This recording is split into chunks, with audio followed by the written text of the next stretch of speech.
If you like this video, please rate, comment, share and subscribe, and if you dislike it, please tell me why so I can improve. Otherwise YouTube will be full of rubbish videos because no one ever tells anyone that they don't like them. Okay, now I wanted to talk about giving up smoking. I just want to say one thing before I start, which is that if you're worried about thrombosis, and I know you are, what you need to do basically is eat loads of garlic, unless you have a really good reason for not doing that, and then you will have, the platelets will stick together less well and you'll get a load of smooth flow of blood and it'll be fine, because that's what I'm doing. Now the only trouble is, I have never smoked, so actually I've smoked as in I had one cigarette per calendar year, which meant I could have 2 on New Year's Eve. So I can't really talk from a first-hand experience about smoking, so I thought I'd introduce Sharada here, my long-suffering other half. Okay, how did you give up smoking?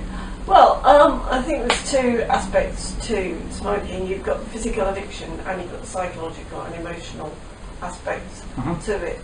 And I think in my case the psychological aspect was stronger than the physical addiction. So what I did was, I think you've got to really want to give up. That's the first point. You've got to reach a point where you want to give up. But having reached that point, what worked for me was I was able to give up during the day and just smoke in the evening. And that worked for me because I was able to look forward to that time in the evening when I could have a few cigarettes. And then I just kind of built on it from there. I made it slightly later and later when I started, and then I got it down to just a couple a day, and then I stopped. What do you think about the thing people say about what do I do with my hands? Is that significant? Yeah, now, what I also did was I practiced visualizations, because it occurred to me that for me it was a kind of a prop. So it's not just the having something in your hand, it's the fact that you associate it with feeling confident. And in those days, it was a social thing, because you could offer someone a cigarette as a way of breaking the ice, light it, it's a kind of a shared thing. So in those days, for me, it was a kind of a social thing. That's maybe not so true nowadays. So I practiced visualising, feeling more confident without cigarettes. Actually, I think that's really relevant. Yeah. So I'm just thinking, that I've used Cold Spot cigarettes myself in the past.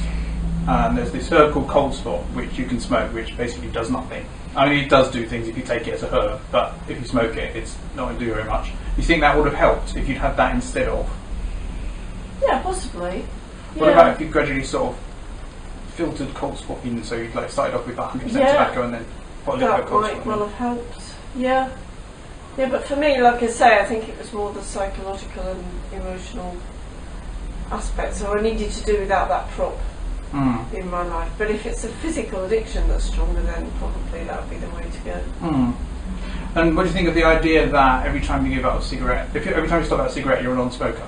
Is that helpful? Oh, I think that's helpful, yeah. Well, it may be helpful to some people. To others, it may have the opposite effect. It may make them too complacent.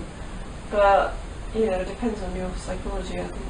And what do you think, talking of psychology, what do you think about the idea of it being your last cigarette, like it's a firing squad, and it's like, I will never have another cigarette after this? No, that wouldn't work for me. No, but what I'm saying is it a bad thing? Is it because when you stub it out, that's it, that's the end of that pleasure, that's all you have? Yeah, well, see, that probably would have been it for me, which is how having it in the evenings worked, because I was able to, I can look forward to that. And I guess I never really quite said to myself that was my last cigarette, because that would have felt a bit too final. Yeah, that's quite helpful to me. And I have very occasionally, when I've been drunk or whatever, smoked the odd cigarette, but a long time ago. But you can take it or leave it now? No, I can leave it. The idea nauseates me now, and I just think it's horrible. Okay. Alright, good. And I just wanted to say that there is a herb called lobelia, which interacts with nicotinic receptors as well, and that doesn't upregulate the nicotinic receptors, so that would help, because it would mean you can smoke it, it will satisfy you, but you won't feel a craving for more. So that's one thing that you can do from a herbal point of view if you believe in that. If you don't believe in that, obviously don't do it because it won't work. No, it will work, but if you don't believe it will work, then don't worry about it.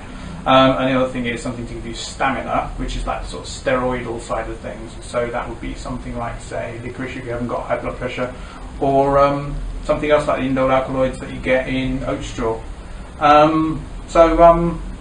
Thank you, and good night.